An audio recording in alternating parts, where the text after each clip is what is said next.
Hello.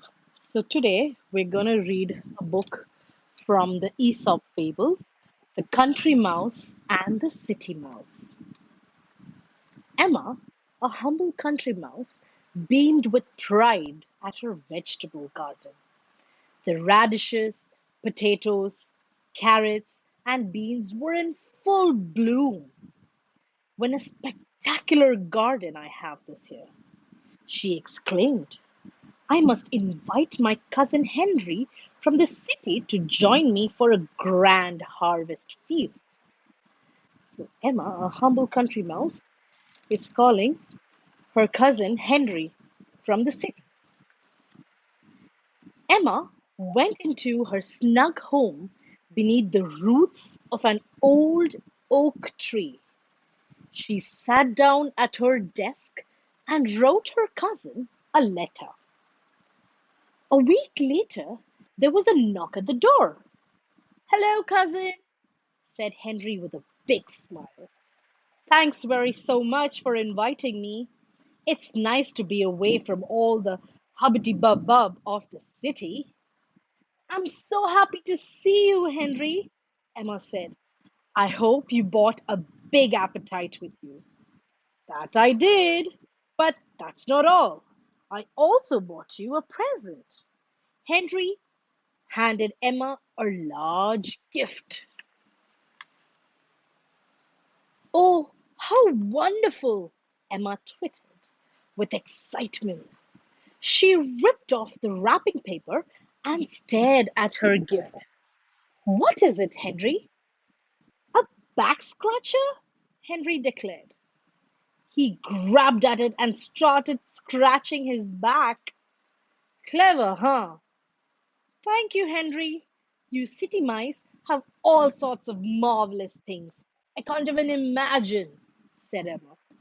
You must be hungry after your journey, Emma said. Dinner's coming right up.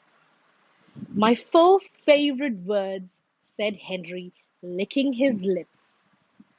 Emma set down steaming bowls of freshly cooked vegetables on the table.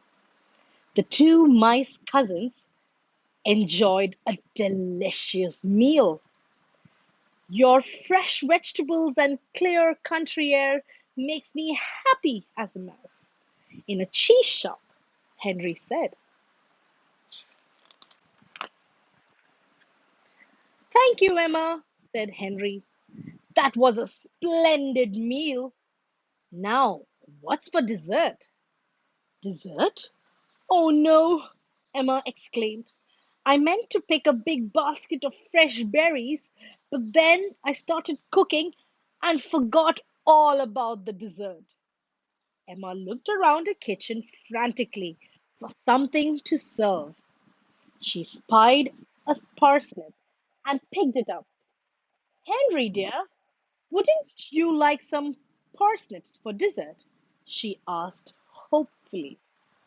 Parsnips? Henry laughed. Are not for dessert. Why don't I run to the corner store and get us something sweet? The what? Emma gazed at him curiously. The corner store. Don't tell me you don't have a corner store. No, cousin, Emma giggled. Here in the country, we grow all our food.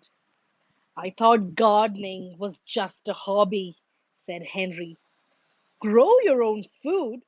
I couldn't do that. The only thing I would grow is hungry. I should have bought something from the city, said Henry. We have the most wonderful desserts you've ever tasted. Henry jumped up. I know. Why don't you come with me into the city for dessert? Really? Emma asked. Really, Henry replied. Wait just a minute while I get my hat, Emma said, and the two mice set off for the city. When the two travelers reached the city, Emma looked around at all the amazing lights and sights. The buildings were so tall, they blocked the city from view. Cars and trucks raced about, blaring their horns. People were in terrific rush. What a busy place the city is, Emma remarked.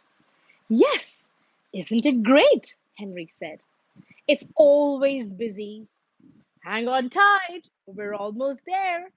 Henry drove down the crowded streets and alleys until they came to a three-story townhouse.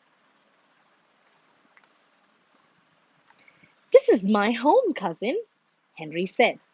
Oh, Henry, it's glorious! Emma was enchanted by the look of his stately building. And that, Henry pointed to the restaurant, is where we'll get our dessert. It's called Sweet Treats. No one is there now because it is so late. Let's go. Emma and Henry scurried under the front door of Sweet Treats and ran to the kitchen. Dessert, Henry said, pointing to the cart that towered over them. They ran up the tablecloth and on to the dessert cart. The cart was filled with the most colorful, fancy foods Emma had ever seen. There were layer cakes, pink frosted cakes, cupcakes, chocolate eclairs, cheesecakes, and pies of all kinds. There, Henry declared, that was worth the climb, wasn't it? Emma nodded, amazed and out of breath.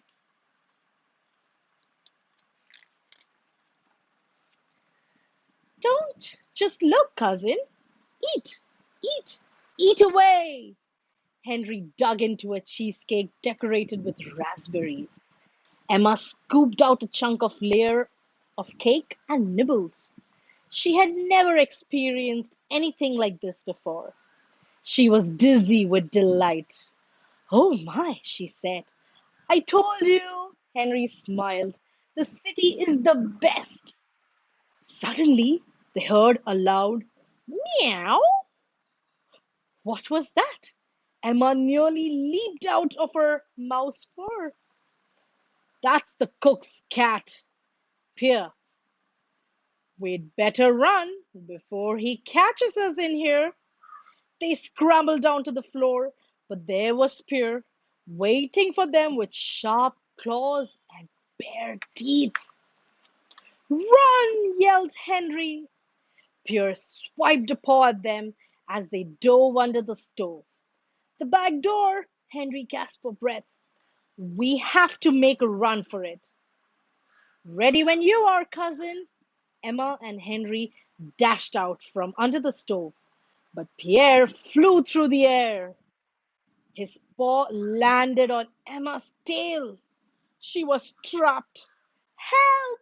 Cried Emma. Emma looked up into the big, glowing eyes of the cat.